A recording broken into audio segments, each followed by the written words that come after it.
morning dear students as you know there are some activities in your science syllabus, so हमको आज वो science activities शुरू करनी है। तो सबसे पहले मैं आपको ऑब्वियसली मैं आपको फिज़िक्स की जो आपके प्रैक्टिकल्स हैं वो करवाऊंगा और Jitendra sir, Satpal sir bio and chemistry की करवाएंगे। तो फिज़िक्स के अंदर जो सबसे पहले जो एक्टिविटी आपकी वो है डेंसिटी ऑफ ऑब्जेक्ट। मतलब आपको क्या करना होगा, आपको एक ऑब्जेक्ट दिया जाएगा जिसकी डेंसिटी आपको कैलकुलेट करनी होगी। वो कैसे कैलकुलेट करनी है उसको मैं भी डेमोन्स्ट्रेट कराऊंगा, लेकिन उससे पहले हमें कॉन्सेप्ट समझ में आना चाहिए कि हम वो प्रैक्टिकल क्यों कर रहे हैं, कैसे कर रहे हैं, क्या उसका प्रोसेस होगा। समझना बात, डेंसिटी क्या होती है हमने थ्योरी में भी पढ़ा था।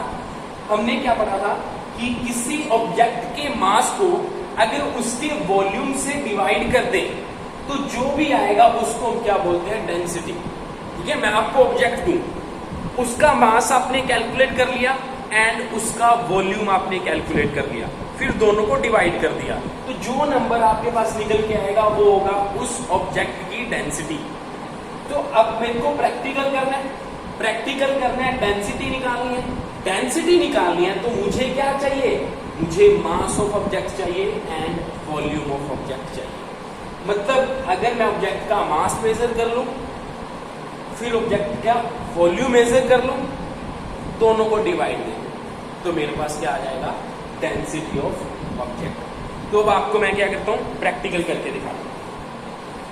ठीक है, अभी मैं ऑब्जेक्ट आपके सामने लेके आऊंगा जिसकी डेंसिटी मुझे निकालनी है। 1 मिनट चेक कर लूं वीडियो चल रही है कि नहीं। सही है जी,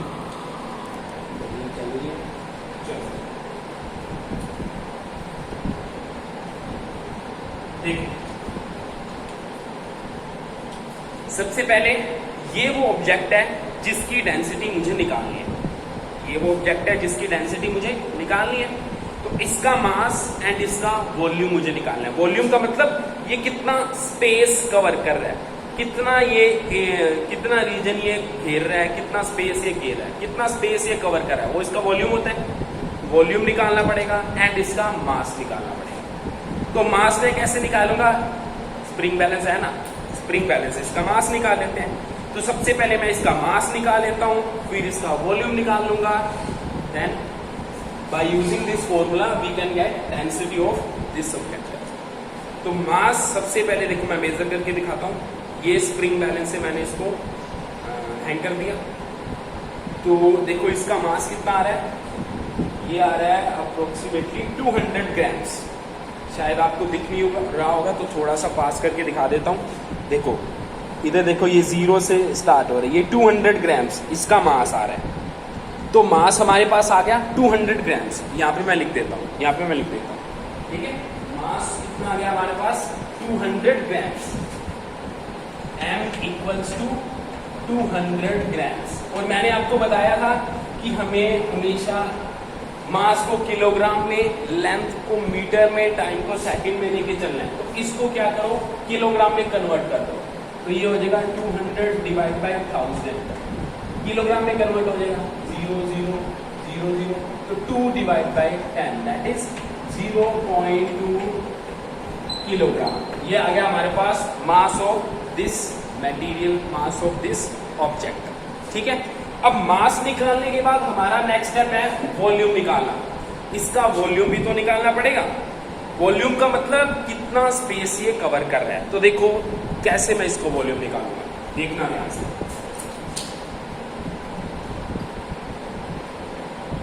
देखो इसके लिए मैं लेके आऊं एक बीकर। ठीक है, रुको, अगर आप ध्यान से देखो तो बीकर के ऊपर ना कुछ मतलब ऐसे स्केल सा बना हुआ है कि अगर यहाँ तक कोई चीज है तो उसका वॉल्यूम होगा इतना, यहाँ तक है तो इतना वॉल्यूम होगा, यहाँ तक है तो इतना होगा, यहाँ तक है तो इतना होगा।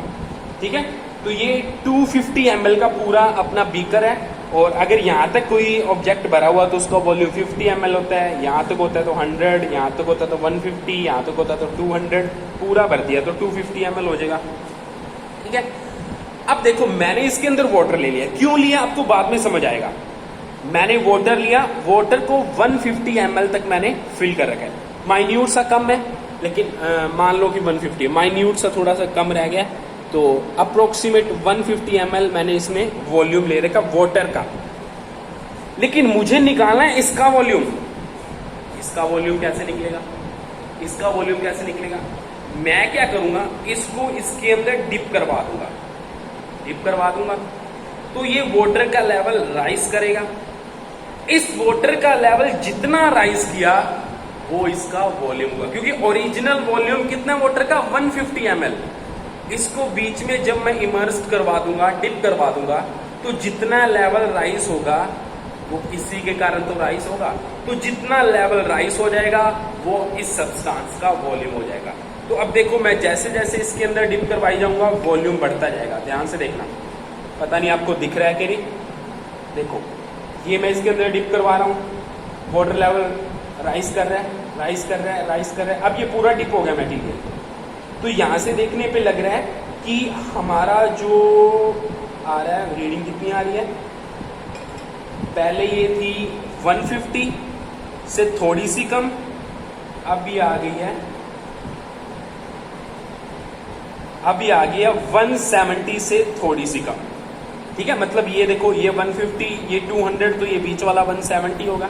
तो इससे हमें पता लग रहा है ये जो मटेरियल है इसका वॉल्यूम कितना हो गया। देखो, 150 से 175 पहुंच गया। तो इसका मतलब 25 ml इस ऑब्जेक्ट का वॉल्यूम है, 25 ml। तो अब हमारे पास वॉल्यूम भी आ गया है, हमारे पास मास भी आ गया है, लेकिन ये मिलीलीटर में है। इस वॉल्यूम को मुझे मीटर क्यूब में कन्वर्ट करना पड़ेगा, क्योंकि मीटर लेना होता है और मास किलोग्राम में लेना होता है, तो उसको भी कर लेते हैं।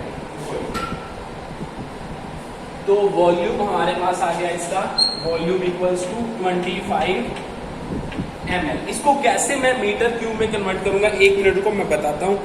एक बार चेक कर लूँ वीडियो कितनी होगी, चेक कर लूँ।